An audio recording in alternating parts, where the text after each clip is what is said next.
Deadpool and Wolverine இந்த படம் Shawn Adam லெவியோட டைரக்ஷனில் ஜூலை 26 அதாவது நேற்று தேட்டர்ஸில் ரிலீஸ் ஆச்சு. இந்த படத்தோடைய கதை என்னன்னா, ஏதாவது ஒன்று பண்ணி தான் ஆள் முன்னாடி ஒரு பெரிய ஆள் ஆகணும்னு டெட்பூல் முயற்சி பண்ணுறாரு. அதுக்காக அவெஞ்சர்ஸ் கிட்ட போய் இன்டர்வியூ தான் அட்டன் பண்ணிட்டு வராரு.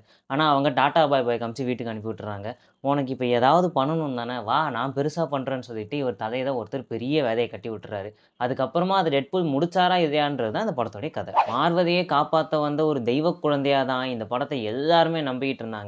அந்த நம்பிக்கையை இந்த படம் ஆல்மோஸ்ட் காப்பாத்திருச்சுன்னு தான் சொல்லணும். நீங்கள் இந்த படத்துக்கு போகிறப்போ லேட்டாக மட்டும் போயிடாதீங்க, முடிஞ்சால் கொஞ்சம் சீக்கிரமாகவே போயிருங்க. ஏன்னா இந்த படம் ஆரம்பிக்கும் போதே செம்மையாக ஆரம்பிக்கும். ஓப்பனிங் ஃபைட்டு சூப்பராக எடுத்திருப்பாங்க. நீங்கள் முடிஞ்சால் இந்த படத்தை தமிழ்லேயே பாருங்கள், ஏன்னா தமிழ் டப்பிங் வெறித்தனமாக இருந்துச்சு. அதே மாதிரி இது ஒரு அடல்ட் ஃபிலிம்ன்றது உங்கள் எல்லாருக்குமே தெரியும். வைலன்ஸும் சரி கெட்ட வார்த்தையும் சரி பஞ்சமே இல்லாமல் இருக்கும். ஆனால் அந்த கெட்ட வார்த்தை எல்லாமே ஸ்க்ரீனில் பார்க்குறப்போ செம காமெடியாக இருந்துச்சு. இந்த படத்தில் இருக்கக்கூடிய பெரிய பிரச்சனையே படம் நல்லா போயிட்டு இருக்கும்போது வளன்னு பேச ஆரம்பிச்சிருவாங்க. அது ஒரு கட்டத்துக்கு மேலே போர் அடிக்க ஆரம்பிச்சிடும். அந்த படத்தில் நிறைய சர்ப்ரைஸ் எலமெண்ட்ஸ் இருக்கும். அதெல்லாம் சொன்னால் ஸ்பாயிலர் ஆயிரும். நீங்கள் படம் பார்த்தீங்கன்னா செம்மையாக என்ஜாய் பண்ணுவீங்க. எங்கேயுமே கேட்காம போய் பாருங்கள். தனிப்பட்ட முறையில் டெட்பூல் 2வே சுமாராக தான் இருந்துச்சு. ஆனால் இந்த படம் டெட்பூல் 2வை விட நல்லா இருக்குது. நான் முன்னாடியே சொன்ன மாதிரி இந்த படத்தில் நிறைய இடத்துல கொஞ்சம் வளவலன்னு பேசிக்கிட்டே இருப்பாங்க.